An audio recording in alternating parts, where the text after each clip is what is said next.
दोस्तों नमस्कार।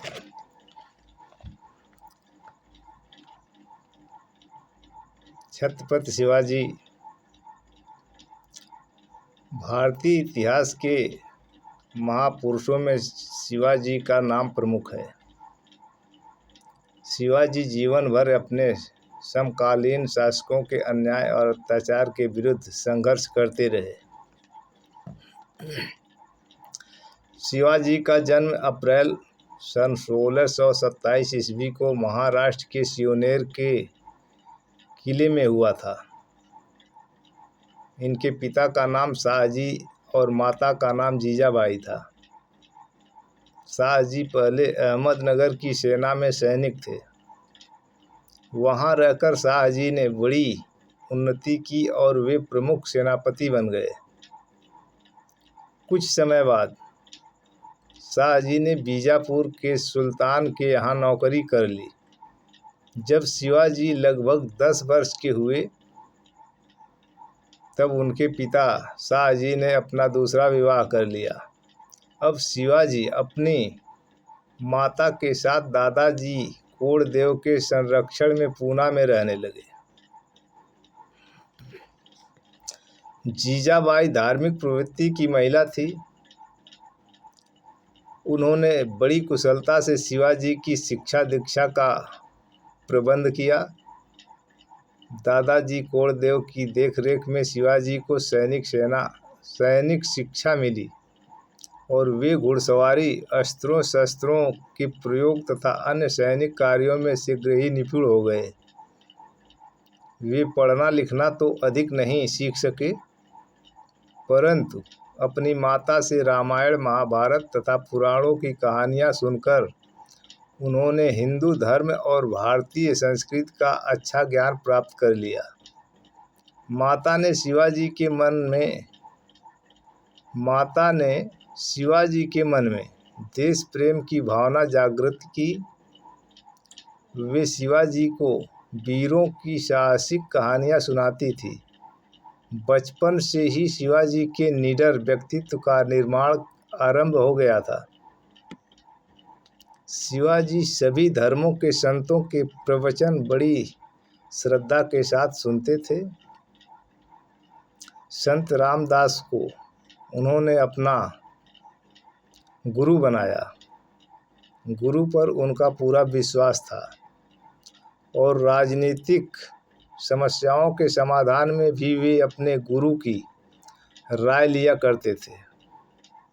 दादाजी के कोड़देव से शिवाजी ने शासन संबंधी ज्ञान प्राप्त कर लिया था, पर जब शिवाजी 20 वर्ष के थे तभी उनके संरक्षक दादाजी कोड़देव की मृत्यु हो गई। अब शिवाजी को अपना मार्ग स्वयं बनाना था। मावल प्रदेश के साहसी नवयुवकों की सहायता से शिवाजी ने आसपास के किलों पर अधिकार करना आरंभ कर दिया। बीजापुर के सुल्तान से उनका संदर्भ हुआ। शिवाजी ने अनेक किलों को जीत लिया और रायगढ़ को अपनी राजधानी बनाया। बीजापुर का सुल्तान शिवाजी को नीचा दिखाना चाहता था। उसने अपने कुशल सेनापति अफजल खां को पूरी तैयारी के साथ शिवाजी को पराजित करने के लिए भेजा। अफजल खां जानता था कि युद्ध भूमि में शिवाजी के सामने उसकी दाल नहीं गलेगी, इसीलिए कूटनीति से उसने शिवाजी को अपने जाल में फंसाना चाहा। उसने दूत के द्वारा शिवाजी के पास संधि प्रस्ताव भेजा। उन्हें दूत की बातों से अफजल खां के कपटपूर्ण व्यवहार का आभास मिल गया था, अतः वे सतर्क होकर अफजल खां से मिलने गए। उन्होंने साहसपूर्वक स्थिति का सामना किया और हाथ में पहने हुए बगनक से अफजल खां का वध कर दिया। शिवाजी की बढ़ती हुई शक्ति से मुगल बादशाह औरंगजेब को चिंता हुई। उसने अपने मामा शाइस्ता खां को दक्षिण का सूबेदार बनाकर भेजा और उससे शिवाजी की बढ़ती हुई शक्ति को नष्ट करने को कहा। शाइस्ता खां पूना के एक महल में ठहरा था। रात के समय शिवाजी ने अपने सैनिकों के साथ शाइस्ता खां पर आक्रमण कर दिया, लेकिन वह अंधेरे में कमरे से भाग निकला। इस पराजय से मुगल साम्राज्य की प्रतिष्ठा को बड़ी क्षति पहुंची। अब शिवाजी का दमन करने के लिए औरंगजेब ने आमेर के राजा जयसिंह को भेजा। जयसिंह नीति कुशल, दूरदर्शी, योग्य और साहसी सेनानायक था। इन दोनों के मध्य 2 महीने तक घमासान युद्ध हुआ। अंत में शिवाजी संधि करने के लिए विवश हो गए और उनको जयसिंह की सभी शर्तें स्वीकार करनी पड़ी। जब जयसिंह के साथ शिवाजी आगरा पहुंचे तब नगर के बाहर उनका स्वागत नहीं किया गया। मुगल दरबार में भी उनको यथोचित सम्मान नहीं मिला। स्वाभिमानी शिवाजी यह अपमान सहन न कर सके। वे मुगल सम्राट की अवहेलना करके दरबार से चले आए। औरंगजेब ने उनके महल के चारों ओर पहरा बैठाकर उनको कैद कर लिया। वह शिवाजी का वध करने की योजना बना रहा था। इसी समय शिवाजी ने बीमार हो जाने की घोषणा कर दी। वे ब्राह्मणों और साधु संतों को मिठाइयों की टोकरियां भिजवाने लगे। बहगी में रखी एक और की टोकरी में स्वयं बैठकर वे आगरा नगर से बाहर निकल गए और कुछ समय बाद अपनी राजधानी रायगढ़ पहुंच गए। शिवाजी के भाग निकलने का औरंगजेब को जीवन भर पछतावा रहा। शिवाजी को अपनी सैन्य शक्ति का पुनः गठन करने के लिए समय की आवश्यकता थी, अतः उन्होंने मुगलों से संधि करने में हित समझा। दक्षिण के सूबेदार राजा जयसिंह की मृत्यु हो चुकी थी और उनके स्थान पर शाहजादा मुअज्जम दक्षिण का सूबेदार था। उसकी सिफारिश पर औरंगजेब ने संधि स्वीकार कर लिया और शिवाजी की राजा की उपाधि को भी मान्यता दे दी। अब शिवाजी अपने राज्य की शासन व्यवस्था को सुदृढ़ करने में लग गए। शिवाजी बहुत प्रतिभावान और सजग राजनीतिज्ञ थे।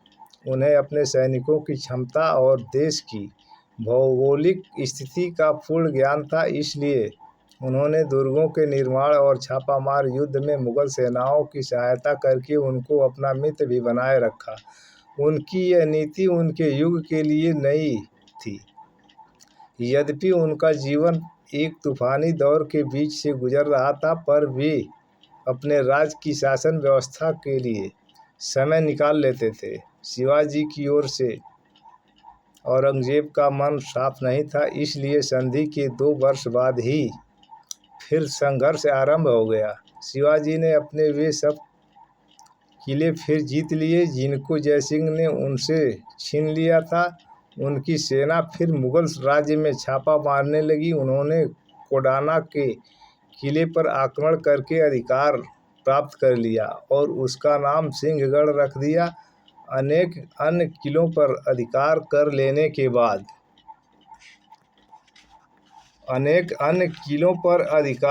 लेने के बाद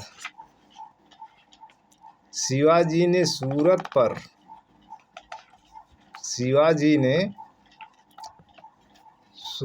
पर छापा मारा और बहुत सी संपत्ति प्राप्त की।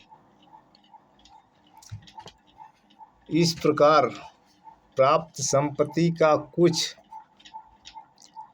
भाग तो उदारता से अपने सैनिकों में बांट देते थे और शेष सेना के संगठन तथा प्रजा के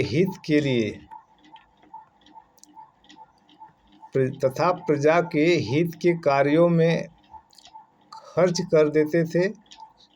शिवाजी परिस्थिति को देखकर अपनी रणनीति बनाते थे, इसीलिए उनकी विजय होती थी। अब शिवाजी महाराष्ट्र के विस्तृत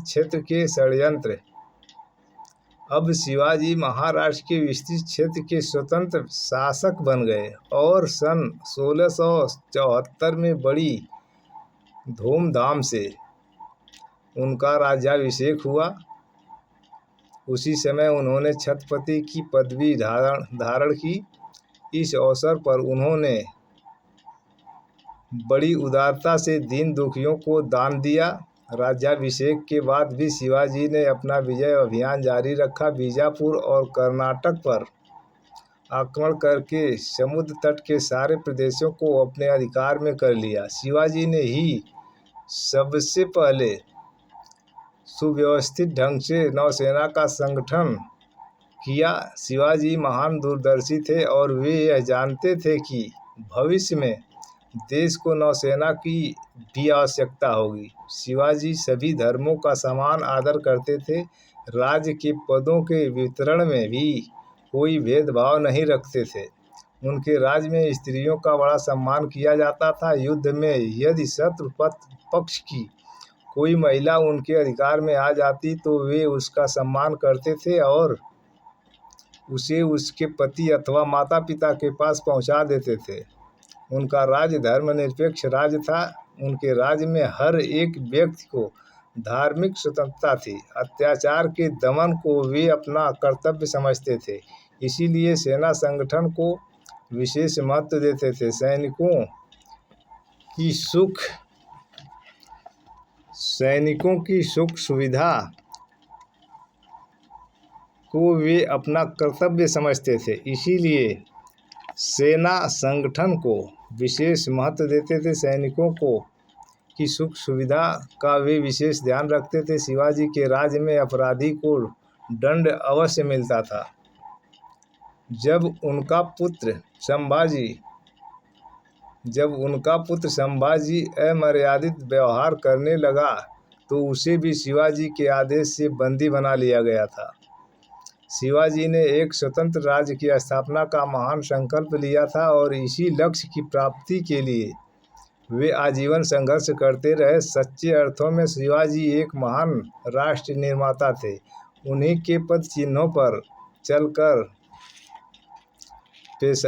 पेशवाओं ने भारत में मराठा शक्ति और प्रभाव का विस्तार कर शिवाजी के स्वप्न को साकार किया।